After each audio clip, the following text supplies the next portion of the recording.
Most references to the history of democracy will begin with ancient Athens.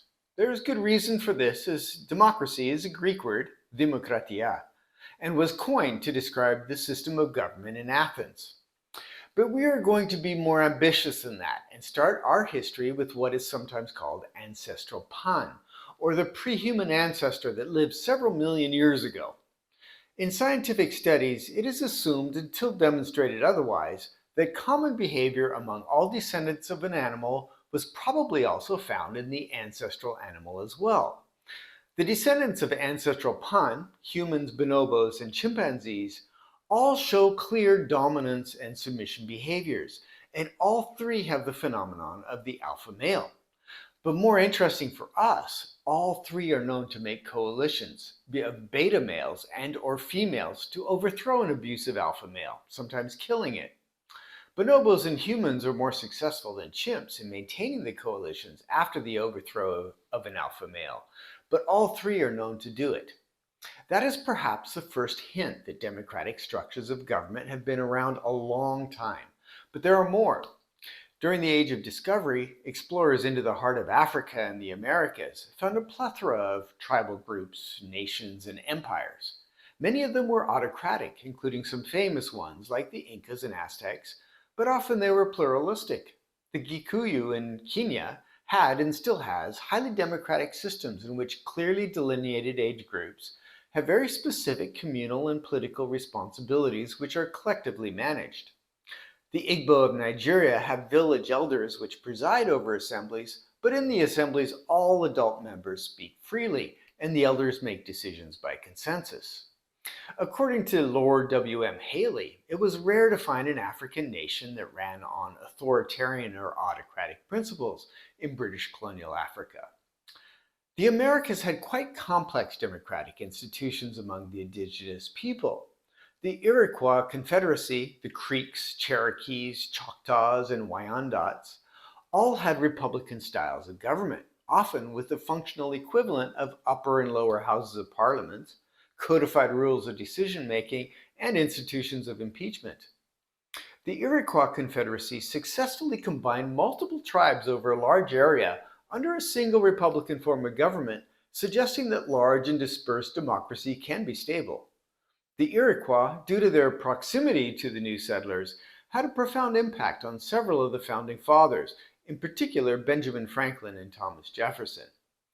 The early Americans that admired the Iroquois compared their parliamentary decorum favorably against the undisciplined English House of Commons. One could argue that not only did we steal their land, but we also stole much of their system of government. A glance at the Fertile Crescent and European history may make us appear rather autocratic in comparison, but if you scratch a little deeper, you find that our own tradition is also rather rich. Prehistory ends and history begins with writing in present-day Iraq. Around 5,500 years ago, city-states arose in the floodplains of the Tigris and Euphrates rivers. Our knowledge of their civil life is limited, but the Danish Assyriologist Thorkild Jacobsen has argued that many of their city-states and empires were primitive democracies. While the point is still controversial as the written evidence is sparse, many other scholars have drawn the same conclusion. The rulers are always referred to as kings, but they had to deal with an assembly of elders which could reject the king's nominated heir, subjected the king to an array of spiritual and civil laws, and were quite capable of revolting and turning the people against the king. The assembly of elders was also able to summon citizen assemblies to resolve particularly controversial issues. The citizen assemblies were also able to send official requests to the king regarding legal or policy decisions. In addition, the Assyrians had an organized merchant body that ensured a fair market, a free market, and governed trade and taxation. While Assyrian kings were violent warriors and powerful figures, it is not clear that they suffered less checks than a modern president or prime minister. While anyone with a biblical upbringing would argue that the Israelites were governed by kings, that is because they ignored the multiple references in the Bible to the many deliberative councils and assemblies. The Hebrew word moed has a dual meaning of religious congregation and political assembly, perhaps disguising the meaning at times. I'm going to quote the Bible. Numbers 14:4. and they said to each other, "We should choose a leader and go back to Egypt." Then Moses and Aaron fell face down in front of the whole Israelite assembly gathered there. In this passage, we see not only the ability of the assembly to select a new leader, but the deference that Moses showed to the assembly. Again, in Numbers 16, there is a reference to a citizens' assembly and a separate council of dignitaries, all of them turning against Moses, who again must prostrate himself while pleading with the council to stick with him. The Israelite assemblies did not permit the unclean, whatever that meant, the disabled, and those born outside of marriage to participate in the assemblies, but on occasion permitted women, children, and foreigners. Eventually, in the 11th century BCE, the Israelites choose a king, Saul, by lot, in order to have a permanent military leader in their ongoing wars with the Philistines. Saul was succeeded by David, who was in turn followed by Solomon. Solomon was the first Israelite king that was not approved by the assembly, a bad omen. And his son Rehoboam was completely unresponsive to the assembly and was forced to abdicate and flee to Judah, a region which he managed to retain.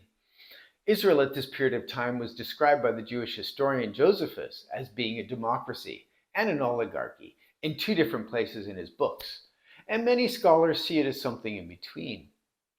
While we have much more documentation about the Israelites, it is the Phoenicians that are suspected of having the most developed democratic structures in the Mediterranean, and were perhaps the ones to have inspired the Greek city-states.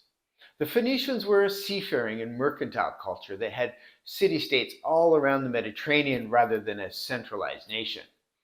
The rulers of each city-state are referred to as kings, but their power varied between cities, and the merchant class generally contributed a powerful council. Diplomatic letters from Phoenician kings to the Pharaoh of Egypt complained of assemblies that had vetoed their favored foreign policies or of open rebellion against a king centered in the assemblies. Interestingly, the Phoenician word for assembly is closely related to the Hebrew moad. Just like the many Greek city-states, the Phoenician governments were works in progress and tended to evolve to deal with internal and external pressures. Sometimes the kings were powerful. Sometimes there were two kings, elected annually by citizen assemblies to rule in pairs. And sometimes they were completely absent, and the city was ruled by judges directly elected by the people. Checks and balances in Carthage included elections, trade guilds, town meetings, and citizen assemblies. What is clear is that there was a general trend towards a more republican form of government in the Phoenician cities, perhaps reaching a pinnacle around the time of ancient Athens' hegemony in the Aegean. To be honest, ancient history is difficult to nail down, and there's a lot of guesswork involved. But it certainly appears that democracy is as natural a human enterprise as alpha male tyranny. We have at different times in history lost it for centuries at a time, but the spark is always there. In the next video, we will examine democratic Athens. See you there.